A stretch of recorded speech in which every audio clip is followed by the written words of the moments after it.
Hey, what's up, garden friends? Jeff, your tropical plant party. How's everybody doing? I hope you're good. I'm great. Today I want to talk about the Farfugium. The full name on this guy is Farfugium Japonicum Giganteum, also known as Ligulera something or other. I'll type it out. Plants I'm noticing at a lot of nurseries this year. The tag for that, also known apparently as the tractor seat plant. I can kind of see why.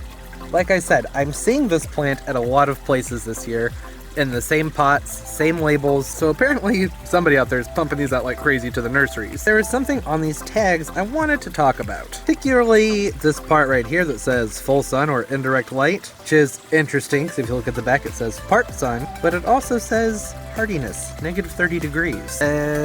Well, that's not the case here. I was actually at one of the nurseries the other day, like a kind of like a local hardware store, but they're all over the state. And they had a whole bunch of these guys sitting out on the pavement, on the asphalt in the full sun, and they were basically dead. So I overstepped my boundaries and picked them up and moved them to the shade for them. They gave me some weird looks and I told them, I was like, this tag's not accurate, these will die. You know, doing you a solid. It's all good, bro. Then I thought, you know what, this is a pretty common plant. It's becoming very popular. It's a really neat plant. Let's talk about it. As mentioned before, this is Farfugium Giganteum. It's in the Farfugium Ligularia family. Ligularia? Apparently that one's hard for me to say. And this particular variety has beautiful glossy green foliage. The flowers come up, look like daisies. They're beautiful plants. Not a full sun plant and not hardy to -30 degrees Fahrenheit. More than likely, it will do better in zone 7B and up, maybe zone 7. I'm gonna give it a shot here in 6B and just put it in a very warm spot and just mulch the heck out of it in the wintertime. My fingers crossed. I may end up just doing that with a division of it and holding the main plant aside just to be safe. These get big for what they are. The leaves on them can get between 15 and 18 inches. There's mixed measurements around there on the internet, as with most plants. But these great big leaves here, they're not even that big and it's still in a pot. 15 to 18 inches look really cool and really tropical. They like shade. Now, a few hours of morning sun is good. They're gonna do well with sun. Really, unless you live in like maybe the Southwest, these guys really do prefer to still have a few hours of morning sun, assuming you can keep them hydrated. These do not like to dry out, not for a very long time. You don't necessarily need to put them in sopping wet soil. They're a moisture-loving plant.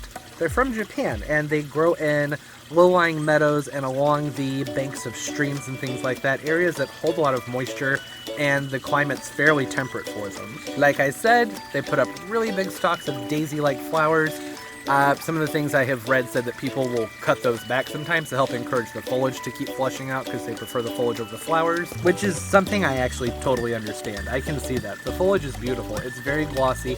It's not looking super glossy on mine right now because everywhere you look, it's just pollen. Pollen everywhere. It's sticking to the leaves a little bit. Speaking of that glossiness, this particular Farfugium Giganteum is supposed to be a little bit more drought tolerant. Not a drought tolerant plant, but more drought tolerant than a regular Farfugium.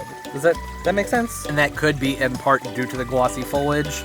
Maybe that waxiness, that coating that it has on there helps to hold in some of the moisture, or that may have absolutely nothing to do with it at all. Because there are other varieties of Farfugium that also have this waxy coating on them and still like pretty much just wilt way down as soon as they get dry. Mine just got a little bit dry today and you can see it's kind of wilty back there. So for me, I'm going to be planting this in a spot that gets just, unfortunately, a little bit of afternoon sun instead of morning sun, but it's very, very filtered through the trees. Kind of an awkward location, but I think it will actually do well because it is mostly heavily shaded. I'm going to have some lava stone around it, and then I'm going to make sure to amend the soil very, very heavily with a loose, well-draining organic medium.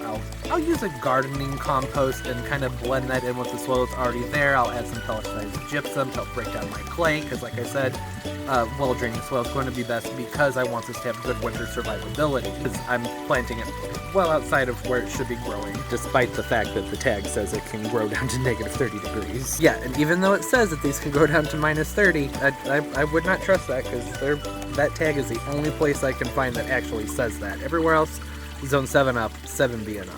So the former name on this was Ligularia tussilagina, Gigantea, Farfugium reniform. I don't know. It's a tongue twister. They should get about 20 inches tall for you. Like I said, really big, wide leaves, and they're winter dormant. If to China, Japan, and Korea. So, size-wise, you can expect a plant that will get up to 20 inches tall, maybe a little bit taller, 30 inches wide, and the leaves can span 15 to 18 inches across, like I said before.